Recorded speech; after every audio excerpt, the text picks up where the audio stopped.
Oke. Nah, di sini ada masa bercocok tanam. Nah, masa bercocok tanam sendiri sering dikaitkan dengan food producing gitu. Kenapa di sini food producing gitu? Karena mereka di sini itu sudah mulai memproduksi makanan-makanan sendiri gitu. Jadi tidak mencari langsung tidak mengumpulkan dari alam, tetapi mereka sudah mau memproduksi makanan untuk dirinya sendiri gitu. Nah, di sini juga kehidupan itu kan kemarin juga sudah mulai semi food producing ya, ketika di zamannya Mesolitikum. Nah, di sini ketika masa bercocok tanam itu sudah masuk ke food producing-nya, dan di zamannya berdasarkan kebudayaannya juga sudah beda, yaitu zaman megalitik dan zaman neolitik kalau di masa bercocok tanam ini gitu. Nah, lalu untuk sistem kepercayaan di masa bercocok tanam ini, mereka itu sudah mengenal yang namanya animisme dinamisme gitu.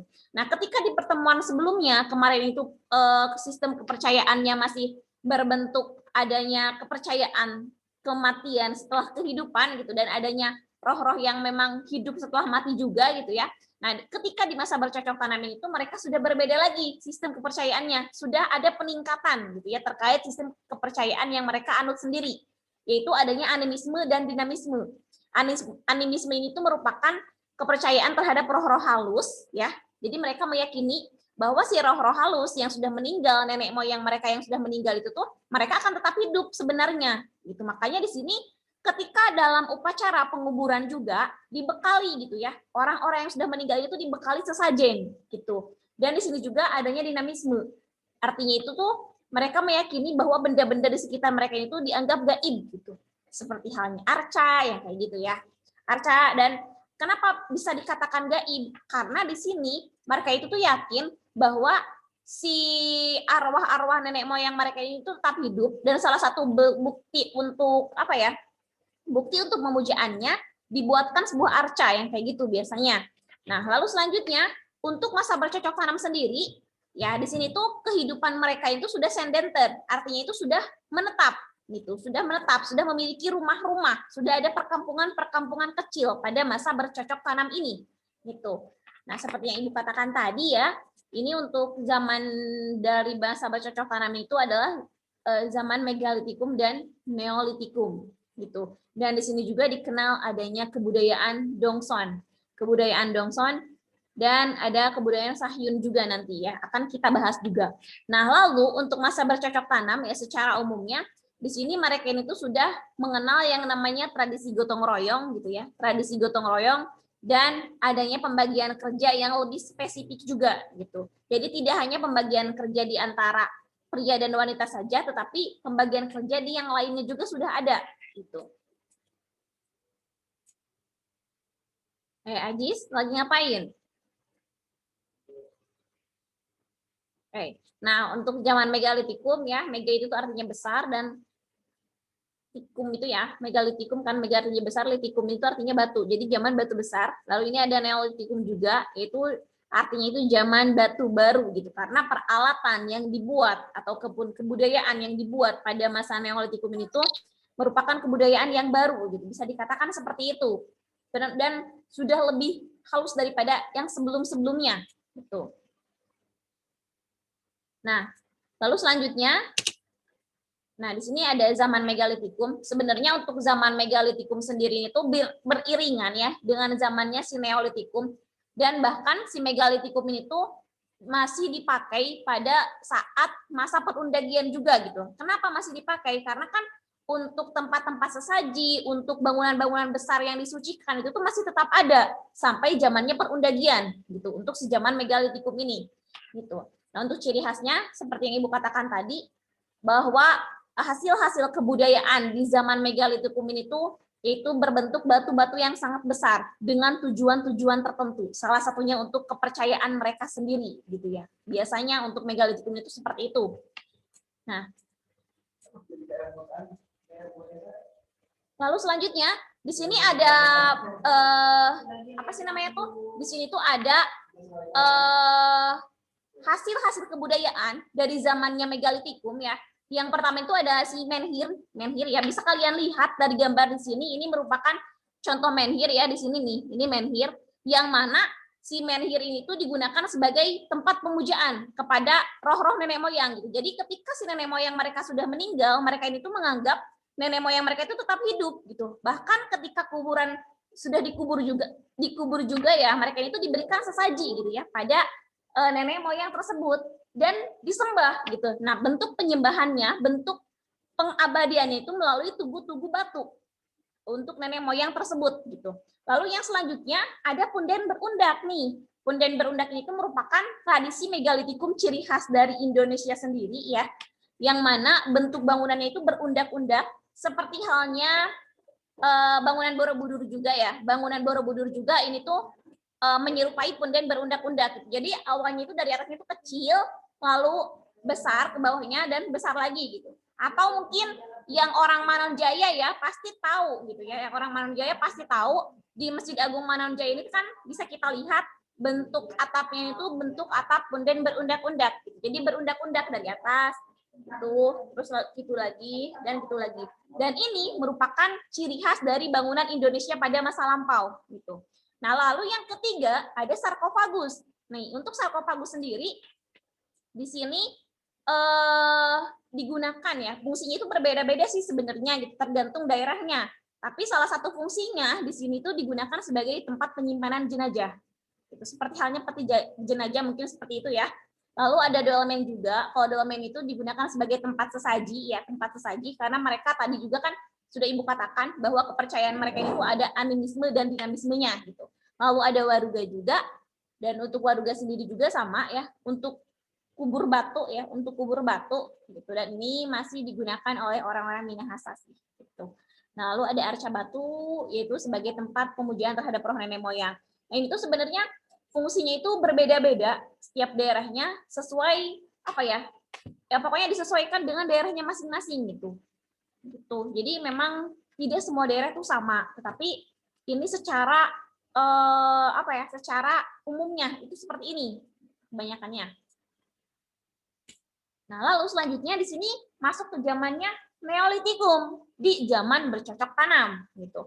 Nah, untuk Neolitikum sendiri di sini dimulai dari 1500 sebelum Masehi ya, berlangsung dari 1500 sebelum Masehi gitu. Dan di sini juga kita tahu di 1500 sebelum Masehi itu ada bangsa yang datang ke Indonesia yang berasal dari Yunan ya.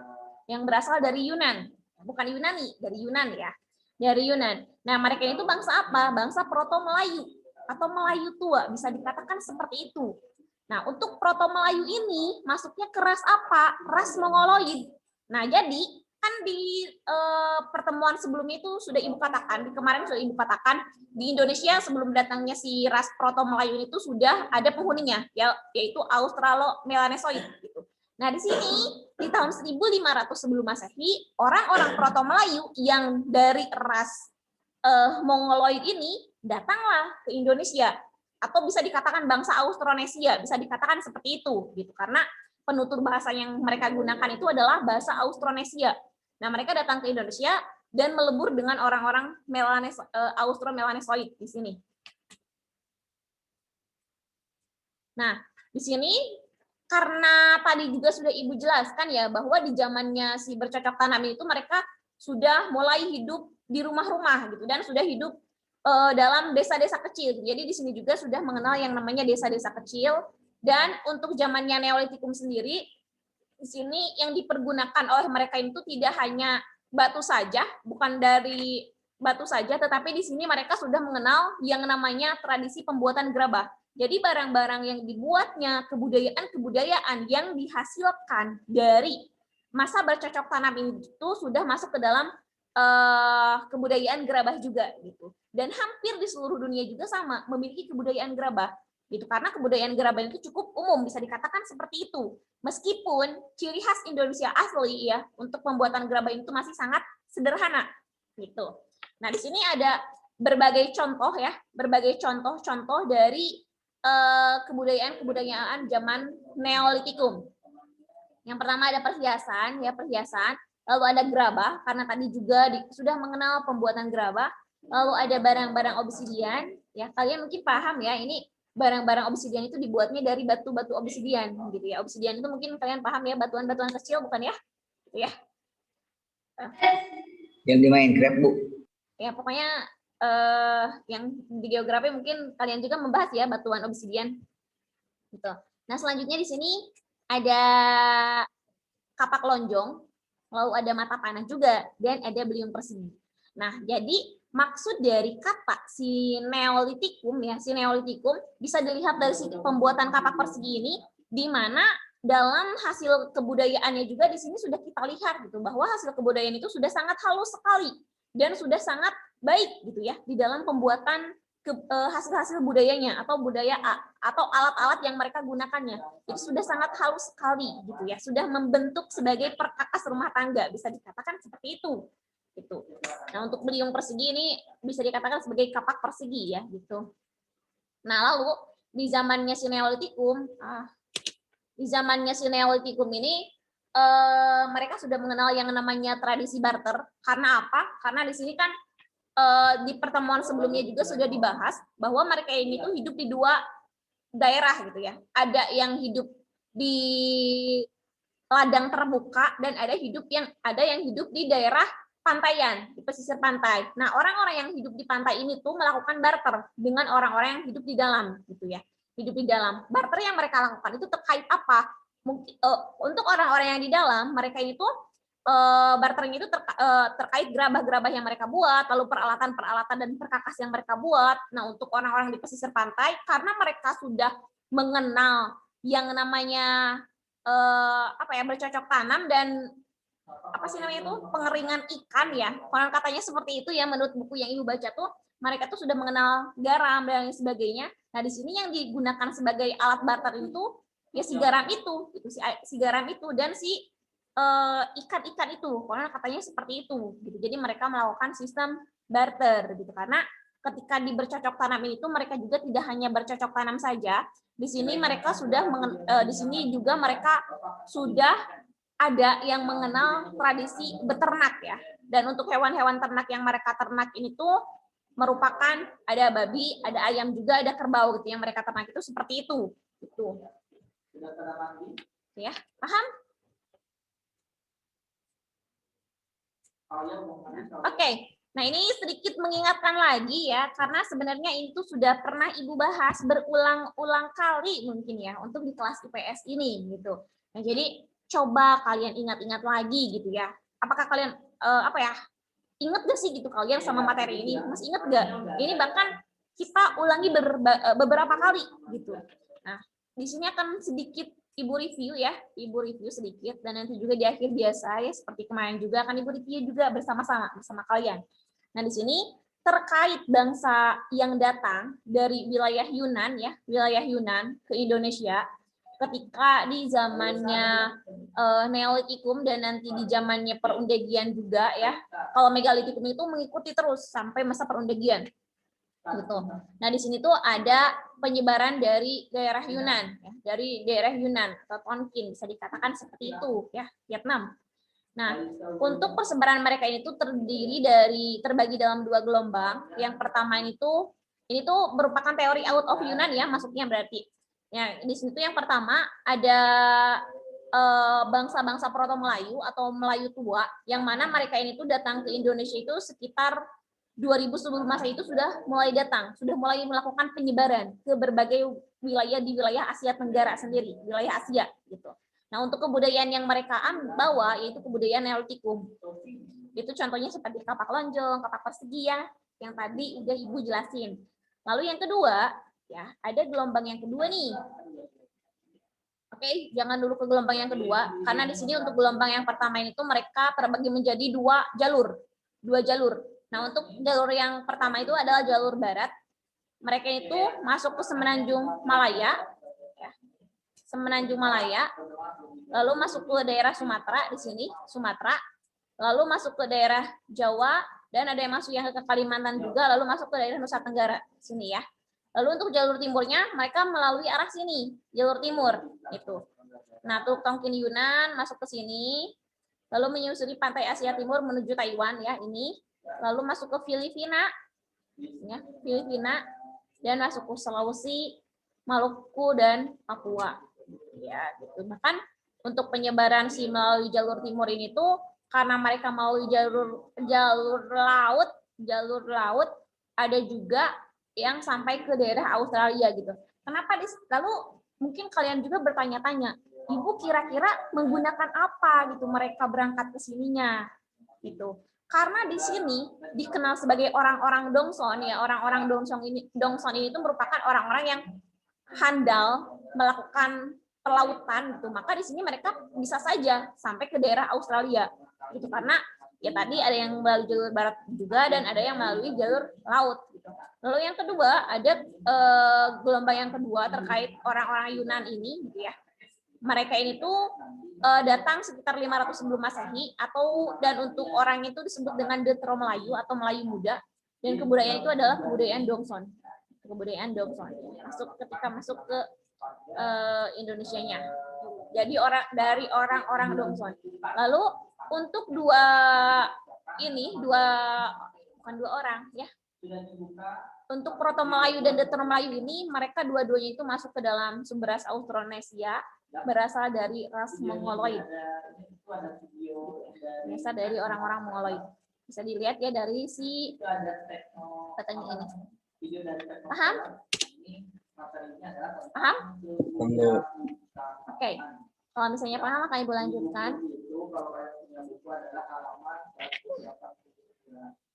Oke, di sini ada masa perundagian, ya, ada masa perundagian.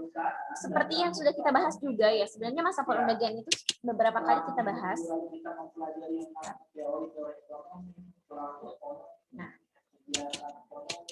Nah, sebenarnya ini tuh sudah pernah kita bahas juga di sejarah Indonesia. Mudah-mudahan kalian masih ingat gitu. Nah, untuk masa perundagian sendiri, orang-orang yang datang ke Indonesia ini tuh berasal dari Yunan juga, yaitu dari Detro Melayu ya. Silakan nanti join lagi. Jadi orang-orang Detro Melayu sekitar 500 sebelum Masehian. Nah, untuk masa logam sendiri sebenarnya masa perundagian, undag itu artinya tuh pertukangan. Jadi di situ mereka sudah mengenal yang namanya pertukangan yang lainnya gitu. Jadi mengenal adanya sistem kerja, ini misalnya tukang gerabah, ini tukang logam, yang ini tukang besi, itu sudah dikenal pada masa perundagian ini gitu. Nah, lalu di sini untuk masa logam sendiri ya, karena masa perundagian di Indonesia ini tuh diawali dengan adanya zaman logam di Indonesia. Nah, untuk zaman logam sendiri terbagi 3, ada tembaga, perunggu, dan besi. Hanya saja di sini Indonesia tuh tidak mengalami masa tembaga. Kalau nggak salah gitu ya, masa tembaga. Jadi hanya temuan-temuan terkait besi dan perunggu saja yang ditemukan di Indonesia. Nah, ini untuk lokasi penemuannya dari artefak besi tadi. Nah, di sini tuh ada di daerah Wonosari, Besuki, dan Gunung di daerah Jawa Timuran, Jawa Tengah, Jawa Timur berarti ya. Nah, lalu untuk masa perunggu di Indonesia, ya di sini tuh diawali ataupun diawali dengan ditemukannya nekara, kapak corong, arca, dan perhiasan senjata yang dibuat dari perunggu. Nah, ini contoh nekara, yang mana nekara ini tuh dibuat dari perunggu. Lalu untuk nekara di Indonesia sendiri, karena nekara ini tuh merupakan salah satu hasil kebudayaan yang dihasilkan oleh orang-orang Dongson, oleh orang-orang Detro Melayu, ya bisa dikatakan seperti itu, yang sangat terkenal dan banyak tersebar di mana-mana. Maka di sini untuk penemuan nekara sendiri di Indonesia itu dibagi menjadi dua. Ada nekara tipe Heger dan tipe Pejeng. Nah, untuk nekara yang berasal dari Yunani sendiri, dari Yunan sendiri, merupakan nekara tipe Heger. Kalau untuk tipe Pejeng itu nanti merupakan budaya asli Indonesia. Nah, ini merupakan nekara tipe Heger.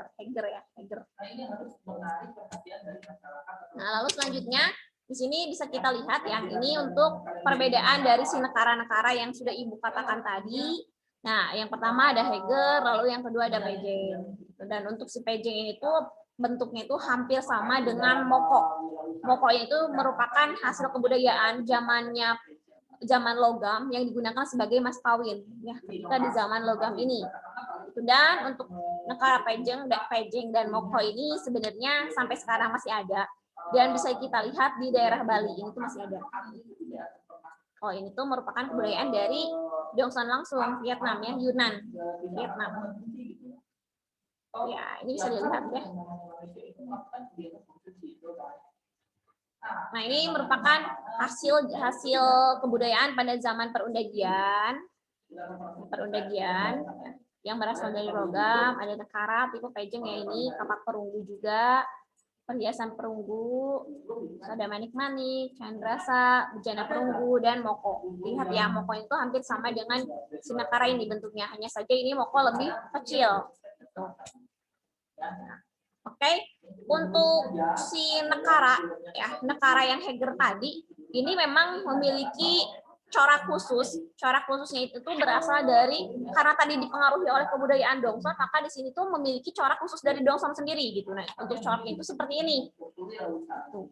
Kenapa itu harus dari Dongson? Karena orang-orang Dongson ini tuh terkenal lihai dalam pembuatan logam sendiri gitu. Salah satunya itu nekara. Dan yang paling terkenal itu adalah nekaranya dari Dongson ini. Nah, akhirnya nekara ini tuh mulai disebarkan di berbagai wilayah di daerah Asia. Lalu selanjutnya ada kebudayaan gerabah tadi ya. Untuk kebudayaan gerabah sendiri di sini kita ini tuh di Indonesia sendiri bahkan sampai sekarang ya bisa kita lihat di pembuatan gerabah di Indonesia. Di sini tuh pengaruhnya itu ada pengaruh dari kebudayaan Sahyun sama Kalanai. Nah, di sini untuk Sahyun sendiri merupakan kebudayaan yang berasal dari Vietnam, lalu yang disebarkan ke Indonesia dan mulai menyebar itu dari 600 sebelum Masehian gitu. Nah, lalu untuk kebudayaan Kalanai itu berasal dari daerah Filipina, sekitar abad 5 sebelum Masehi dan menyebar di seluruh masyarakat Indonesia. Bedanya, kalau si gerabah asli Indonesia itu mereka hanya membuat dengan tangan langsung dan tidak ada ukiran-ukiran khusus, hanya ada satu garis saja untuk coraknya. Bedanya kalau jenis gerabah yang dipengaruhi oleh kebudayaan Sahyun sama Kalanai ini, mereka itu memiliki corak khusus dan untuk teknik pembuatannya juga menggunakan roda berputar, gitu ya, seperti halnya pembuatan gerabah pada saat ini. Nah, ini pembuatan gerabah pada saat itu merupakan ada pengaruhnya dari kebudayaan Sahyun sama Kalanai yang berasal dari Vietnam dan Filipina. Oke, paham? Sebelum masuk ke sana ya, paham nggak? Paham, Bu. Oke, ya. Tadi tuh ya yang mana? Yang animisme dinamisme boleh diulang nggak, Bu? Boleh. Jadi di zamannya Neolitikum itu mereka itu sudah mengenal yang namanya sistem kepercayaan animisme dan dinamisme gitu. Nah, animisme ini merupakan salah satu bentuk kepercayaan terhadap roh-roh nenek moyang mereka gitu. Kenapa ada kepercayaan ini? Karena mereka ketika si orang-orang ini dulu hidup gitu, mereka mengira kok mereka tiba-tiba bisa mati. Otomatis ketika mereka tiba-tiba bisa mati ada yang mematikan. Dan mereka juga meyakini bahwa ketika adanya kematian, nah mereka yang mati itu tidak masih berkeliaran, ada gitu arwahnya di sekitar mereka sendiri. Gitu. Makanya mereka menyembah roh-roh nenek moyang mereka sendiri gitu. Dan dari si roh-roh nenek, karena mereka menyembah roh-roh nenek moyang mereka, lalu secara simbolik mereka buatkanlah tugu batu dan arca batu untuk menghormati si nenek moyang tersebut. Dan yang lama-kelamaan dari si animisme ini tuh kan muncul berbagai kepercayaan terhadap apa ya namanya tuh ya bisa dikatakan kepercayaan lain gitu terhadap benda-benda matinya gitu. Benda-benda mati itu dalam artian kayak penyembahan terhadap tugu dan lain sebagainya kayak gitu. Nah, itu tuh muncul gitu. Lalu selanjutnya ada dinamisme. Kalau dinamisme itu bentuknya suatu percayaan bahwa benda-benda di sekitar mereka itu dianggap gaib gitu, dianggap gaib gitu. Misalnya seperti pembuatan nekara nih. Nekara itu mereka gunakan tidak hanya untuk si meja sesaji ataupun digunakan sebagai mas kawin saja, tetapi di sini terkadang si nekara ini tuh digunakan sebagai alat ataupun alat pemanggil hujan gitu, karena mereka percaya dengan memukul si nekara tersebut hujan itu akan datang gitu. Nah, seperti ini gitu budaya dinamisme pada zamannya megalitikum, neolitikum sampai zamannya perundagian ini gitu ya. Gimana Santi? Paham? Paham. Oke. Nah, terkait ini mungkin ya, terkait apa sih namanya tuh? Terkait sistem kepercayaan animisme dan dinamisme ini, sebenarnya mungkin jika kita korelasikan dengan agama-agama dan sejarah-sejarah di dalam agama Islam, mungkin dulu juga ya banyak sekali gitu. Apalagi di eranya Nabi Ibrahim, dia itu kan dilahirkan di tengah-tengah orang yang menyembah berhala gitu. Nah, mereka itu kenapa pada membuat berhala? Jadi mereka itu kalau di zamannya Nabi Ibrahim, kenapa mereka membuat berhala kayak gini? Jadi mereka meyakini ada apa ya? Ada sosok yang mereka abadikan di dalam berhala tersebut. Akan tetapi lama-kelamaan si berhala ini tuh malah tetap disembah gitu. Bahkan ketika Nabi Ibrahim kecil ini tuh mereka itu Nabi Ibrahim itu kok kenapa gitu ya? Benda mati kok disembah gitu ya. Dia bahkan bilang seperti itu. Bahkan sampai si Nabi Ibrahim itu mencari-cari Tuhan dia sendiri. Nah, di sini tuh terkait kasusnya Nabi Ibrahim dalam mencari Tuhannya ini tuh hampir sama gitu ya dengan kebudayaan Indonesia di zaman dulu. Segala sesuatu di Indonesia juga di zaman dulu itu selalu disembah.